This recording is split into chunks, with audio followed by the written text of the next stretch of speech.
A New York Police Department officer by the name of Sean Nurse unlawfully arrested a 46-year-old man by the name of Robert Hankins after he alleged that Robert Hankins had a bag of ecstasy pills. The bag actually had mints in them, and Hankins kept telling him, "Why don't you open the bag and smell that? It's not really ecstasy."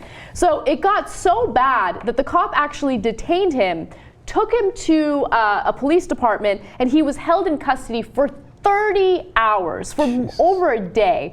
So I'm amazed that it would take them that long to determine that it's not in fact ecstasy. It doesn't have MDMA in it. It has no illegal substance in it. But the best part about this story is the arresting officer actually had professional training in order to identify ecstasy and MDMA.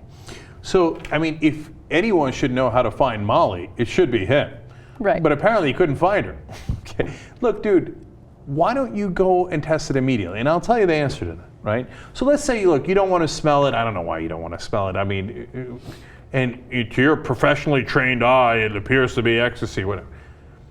Okay, fine, you don't want to do anything, but send it to get tested, right? The reason that they had no sense of urgency about that is because they don't care about Robert Hankins, and they don't think he has any rights because he's just an average citizen. Now, if Robert Hankins was a Wall Street banker, you think they're going to keep him in jail for 30 hours while they go test his mints? You think they're not going to have a little giddy up in their step like, well, I mean, it looks like ecstasy, but let's get this tested right away because his lawyer's coming to breathe down our neck, etc. But if you're an average citizen, they don't give a damn. Just go sit in that jail while we eat your mints and, and take our time with it. So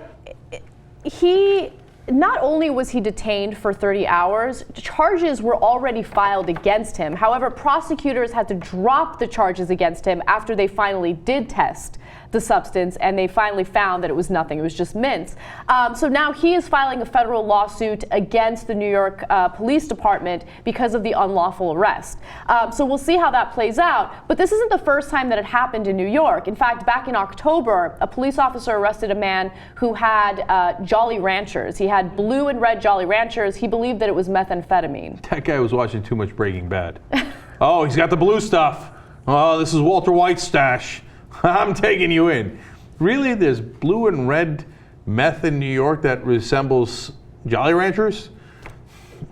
So again, it's because they don't care, because they think there's no consequences. They can do whatever the hell they want to you and then figure out it's Jolly Ranchers later. Who cares? No, but what, and it always goes back to the war on drugs, right? Just think about that for a second, though. Who do you think pays to detain these people for 30 hours, right? It's the taxpayers, right? Our resources always go into the most ridiculous laws. Let's say he did have ecstasy pills. And? Oh my God. So, okay. Are you kidding me? He might have actually had a good time that day. And that would be very against the government. We love enforcing laws against non-violent drug offenders. That's where the vast majority of our money goes toward when it comes to incarcerating people. Look at the number of people that are incarcerated, right? Look at the emergence of private prisons. They didn't emerge until the 1980s when we were locking away so many people for marijuana that we needed more space. We needed more space, and these private prisons started popping up, and they started making profit out of this war on drugs. It's ridiculous. Leave these people alone. First of all, they don't have drugs in the first place. Second of all, if they had drugs in the first place, it wouldn't even matter. It wouldn't even make a difference. Okay, one last point on this. Here's an easy test for whether the cops should get involved. If somebody's about to do something, and you think, whoa, don't do that, okay? Because it might affect someone else. Like somebody's going to drink and drive. You'd be like, hey, dude, look, you might run into somebody else and hurt somebody, right? Somebody's about to punch someone in the face. Hey, watch it. This is the Jenks hey rule, okay? If somebody's about to do ecstasy in the corner, I'd be like, all right, fuck it, go for it. Like, what do I care? There's no, hey, whoa, watch it there. Because if you do X, you might do the twirling thing with the laser things. Okay. Who cares? Like, if you're gonna do meth, I think it's a bad idea, and I think you're gonna rot out your teeth, and like, I don't know, it sounds like it's a bad drug, right? That's your fucking problem, man. Okay, I don't need to seize your Jolly Ranchers, but we live in a different society.